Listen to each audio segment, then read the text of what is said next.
Wes Burton here with Burton Shocks and Wes Burton Performance. Over the next few weeks, we're going to start a video series here at the shop, and as part of that, this first video, we're going to go through our setup process. So right now we have a truck on the surface plate. This vehicle is new to us, so as we start our process, the first thing we like to do is put it on roll-off stands, set our ride heights, scale numbers, bar, driver weight, etc. And we'll actually pull it down.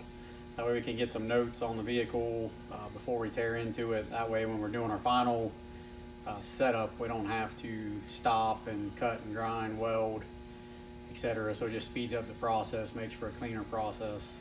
So as we pull down the vehicle, our numbers, we're going to pull the right front down to 1,800 pounds, or until we get the cross member to ground plane, or until we bind something up on the suspension. So we've got everything set up here. We're gonna go ahead and pull the vehicle down and then move into the next step.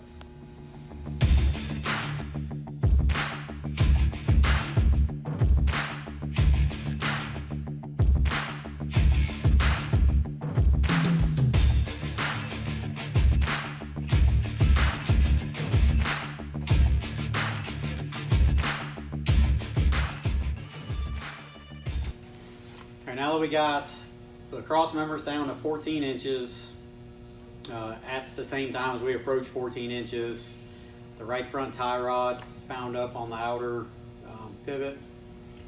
One other thing that we run into, our roll-off stands are detachable for this reason. So our skirt ended up being at 13 inches. So as you're working on the vehicle, you don't know where these are going to end up. So we make those roll-off detachable. We'll go down to it, mark our side skirt, cut it off there. Other problems, our left front shock bottomed out at 14 3/4. Our right front shock adjuster was hitting the shock mount on the lower.